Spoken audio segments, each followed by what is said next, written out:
Әруақ шақырамыз деп ажал құшқан студенттер. Әкемнің туған апайы біртүрлі қызық әйел. Жұрт ол кісіні жын соққан деп шет қақпалайтын. Бірақ сөзі, киім-киісі, іс-әрекеті жадында жақсы адам болғанынан хабар береді. Қыз кезінде сен тұр, мен атайын дегенде белсенді, жиын тойдың гүлі болған. Қазір үнемі тұнжыраңқы күйде, ой үстінде жүргені. Тек мені көрсе болды, мәре-сәре болып, жас балаша шаттанып, жылы жұмсағын аузыма тосатын. Шешіліп әңгіме айтып, екеуміз тәтті-пәттімен дәмдеп, ұзақ шай ішіп отыратын едік. Бірде сабақтан босай сала сол апайымның үйіне тартып отырдым. Қаланың шетінде тұрады, жалғыз өзі. Азнаулақ талы бар. Кішкентай жеміс бақшасында арам шөп отап отыр екен. Мені көре сала дереу қолын сүртіп жіберіп, бетімнен сүйгіштеп, қалбалақтап қуанып қалды. Үйге келмеген бір айдың ішіндегі әңгімелерімді шетінен тізіп айтып таусалар емеспін. Өткенде маған гүл берген бала бар ғой, сол ұнамай қалды. Әй неге? Жөні түзу, тәрбиелі сияқты еді ғой. Өткенде ол мені түнеуге пәтеріне шақырды. Содан ақ ойы белгілі болып қалды, деймін бір түйіп. Қазіргі еркектерің сол емес пе? Нағыз жыртқыш. Мынау менің қарындасым-ау. Қыз балау деген ой жоқ. Түгел бетімен кетіп, жыртқыштанып алған. Өтірік сөздеріне сенбе. Үйіндегісін жан-жарым, Құдай бере салған отбасым деп ақ жүріп, реті келсе қыздарға тиісіп қалудан бас тартпайды ғой. Жарықтықтар, тыныш сабағыңды оқы, жігіт өзі табылады.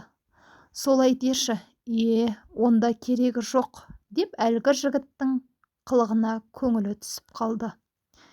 Мен апайыммен қандай жігіт, қандай тұрыста, қандай қимылмен қай жерде, не дегеніне, бүге-шігесіне дейін қалдырмай айтып беріп отырамын. Ол балаша аңқылдайды. Апайымның альбом болып жиналған фотосуреттері көбек. Әр суреттің өз тарихын айтып, әңгімеден әңгіме шыға беретін. Кезек 3 қыз, 2 ұл болып көңілді тұрыста түскен фотоға келді. Мынау жігітіңіз болған ба еді деп сұраймын, әдейі ішіндегі сұңғақ бойлысын. Апайым суретті қолына алды да, терең күрсініп үндемей қалды. Ренжітіп алдым ба деп, мұндайды күтпеген мен ыңғайсыз сәттен қалай шығарымды білмей, қипыжықтап, көзім жыпылықтап кеткен. Ол маған бұрылды да, менің ең жақын достарым болатын. Бір қателіктің кесірінен олар қазір бұл өмірде жоқ деді. Тура солай деді. Сосын диванға оңтайланып жайғасып алып, мына әңгімені айтып берген еді. Ол кезде бала едім ғой, ауылдан енді қалаға келген бетім. Арзан кішкентай құжырыны жалға алдым. Сондайлық ұнады. Жеке өмірге өздігімнен аяқ басуым, әрі алда мені тек жақсылық пен қуаныш күтеді деп елестетуімнің өзі-ақ тоқшылық сезім сыйлады. Техникумда, ортамда сондай көңілді еді ғой. Ән мен би десе дес бермедім. Мен дегенде бәрінің аузының суы құритын. Сонда жүріп, осы бесеуміз дос болдық. Әр түрлі группада оқысақ та жақсы араласып кеттік. Мынау тұрған 2 қыз, Айдана мен Дария. Дария ер мінезді, қызуқанды болатын. Басына қисынды қисынсыз қандай ой келеді, міндетті түрде барып жасайтын қыңыр еді. Ал Айданаға келсек, ол Дарияның керісі. Ұяң, әрі сабақты түгел беспен оқыды.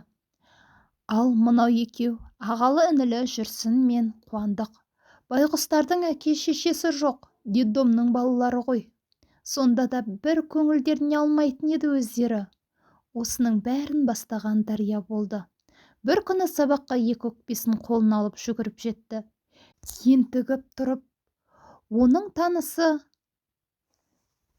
өлген адамның жанын шақырып, алда болатын оқиғалар туралы сұрап білгенін айтты. Біз күлдік. Сенген жоқпыз әрине. Бірақ оны бүгін кешке істемесек болмайды деп, ақыры кешке менің жалдамалы пәтерімде жиналатын болып шештік. Алдымен қыздардың ішінде кім бірінші күйеуге кетеді деген сұраққа жауап аламыз деп шуластық. Кеш қарая үйде 4 көзіміз түгел жиналдық. Перделерді түсіріп, үстелдің үстіне майшам жағып, дөңгелене отырыса қалдық. Ақ қағазға әріптерді қатарымен тізіп, табақты төңкердік. Стрелканы да мұқияттап қарап, бояумен сызуды ұмытпадық. Барлығымыз табақтың жиегіне саусақ ұштарын тигізе отырып, ендігі қалғаны әлгі рухты шақыру. Ойлана келе, қайсың барсың?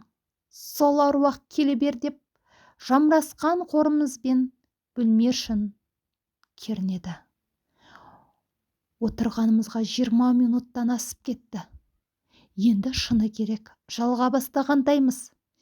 Мен ұйқысырай есінеп, сол жаққа басымды кенет бұрғаным сол еді.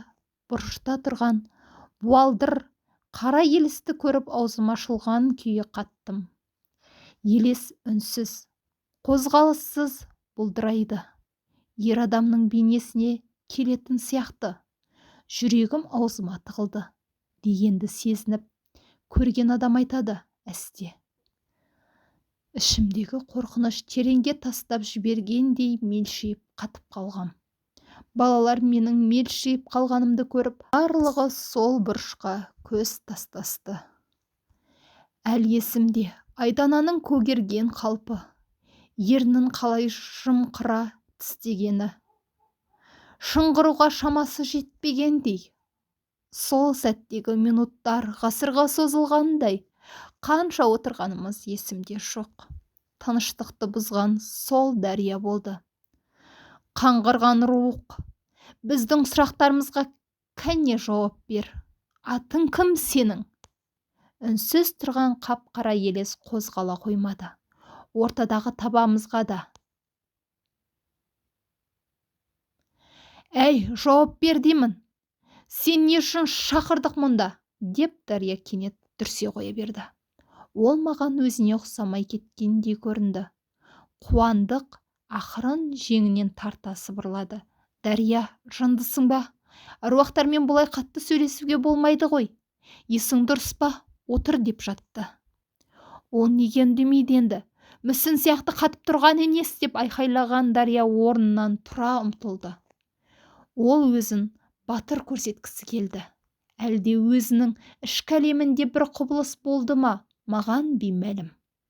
Елестің қасына жетіп үлгермей, буалдыр бейне жоқ болды да кетті. Мен Дариядан да қорқып кеттім. Елестің алдындағы Дария өзіне ұқсамайтын күмәнді қылықтар көрсетті. Әлде шалдуарлығы ма екен? Сол түні барлығымыз бірге ұйықтадық. Ұйықтадық деген аты ғана. Ұзақты түн қорқынышты түс көріп, бастырылып шықтым. Әлгі ер адамның қара түнек бейнесі төсегімнің басында тұрғандай. Даусы алыстан еміс-еміс талып жеткендей түнімен елегізіп шықтым. Таң ертеңгісін болған жайды түк болмағандай есімнен шығарғым келді. Бәрімізде сөйткіміз келді. Бұл түннен соң барлығымыздан түн баласы тыныштық кетті. Айдана күнде сабаққа шашаңқы киіпте жылап келеді. Буалдыр түнек бейне төсегінің басында отырып алып, түнімен күзетіп шығады дейді. Ал Қуандықтың денесі өз-өзінен кесіліп қалып жүрді. Не тіліп кететінін бейхабар ол. Сондай аурудың жаңа түрі мекен деп ауруханаға қаралмақшы да болды. Сондай бір нашар күндер басталды біздің арамызда. Бір күн түн ортасында бойым тоңазып оянып келсем, терезе ашық қалып, сыртта ұйтқи соққан жел бөлмеге жапырақтарды шашып тастапты. Күздің қара суығы, айдың сәулесімен барлығы анық көрініп тұр. Орнымнан сүйретіле тұрып, ұйқылы ояу қалпымда терезені жабуға бара жаттым. Кенет, ол бұрышта үнсіз маған төніп қарап тұрды ғой. Ішімде бір нәрсе төмен қарай зу ете түсіп, қорқыныштан дыбысым шықпай қалды. Ішкі түйсігіммен бұл рухтың қатты ашуына тиіп алғанымызды сездім де, жан дүниеммен егіліп кешірім сұрауға көштім. Ебіл-дебіл жылап отырмын. Қанша уақытқа созылғанын білмеймін. Есімде жисам рух көз алдымнан ғайып болған екен. Бірақ бұл дауыл алдындағы тыныштық екен. Осы оқиғадан кейін достарымыздың ішінде қуандық көз алдымызда өзгеріп сала берді. Бұрын қой аузынан шөп алмайтын досымыз енді бізден бөлінетінді шығарды. Ағасы жүрсіннің айтқанын тыңдамастан өзіне қарсы шығып жиі ұрсатын болды. Жүрсіннің айтуынша ол мүлдем ас ішуді қойған. Ел ұйқыға жатқанда төсектен тұрып алып, ерсілі қарсылы жүреді. Бәлкім өткендегі жайт әсер етті ма екен, деген уайымын айтты. Тағдыр деші, бәрінің осылай аяқталатынын білгенімізде ғой шіркін. Кейін ол екеуі техникумға мүлде келмей кетті. Хабарсыз қалдық. Артынан естуімізше Қуандық ағасын түнде пышақтап өлтіргенде. Полицияға барып қылмысын мойындаған екен. Өмірде не болмайды десеңші. Араласқан ең жақын досы ретінде сотқа бардық. Сондағы аянышты адам көргісіз түрін көрсең, сондағы темір тордың арғы жағындағы көзқарасқа көз түйістіру деген мүлде жан төзгісіз еді. Ол туған ағасын өлтіргеніне сенбейді, қалай жасағаны есінде жоқ. Бірақ факт бар. Амал қанша, тірі адам тіршілігін істейді деп қазақ бекер айтқан дейсің бе? Шыққыр сөзім көрді, құлағымыз естіді. Қуандық түрмеде өкпе ауруынан көз жұмды ақыры. Қыршынынан қиылды деген осы. Өте бірақ көңіл елгезек көңілді балалар еді. Қазір айтсаң түсің сияқты, өзім сенбеймін. Енді қыздардан үшеуміз ғана қалдық. Мен қорқыныштың кесірінен өмір сүруге ынтам жоқ жүрдім. Әлгі түсім болса екен, оянып кетсем екен дейтін дәрменсіз адамның арманындағы осындай жағдайда болады. Дәрия болса сол қалпы, оның ойынша бұл жағдайдың барлығы кездейсоқ тағдырысы. Мұның өткендегі рух елеске еш қатысы жоқ деді. Ақыры мен ауылымыздағы Көріпкел апаға бармақшы болып шештім. Басқа мал да жоқ еді. Ауылда мал жоғалса да, адам жоғалса да сол апаға баратын. Айтқаны айнымай келеді. Иманым кәміл. Үстел үстіндегі ақ жаймасын ашып қойып сөйлеп кетті. Қазіргі болып жатқан қайғылы оқиғаларға сенің еш кінәң жоқ. Рухпен бұлай ойнауға, дөрекі сөйлеуге болмайды. Адамдардан тірісінде зәбір көрген бұл рух онсыз да шулы. Сондықтан тым кекті. Рухтың кім екенін сұрағанымда, өй қазір әне, артыңда тұр ғой.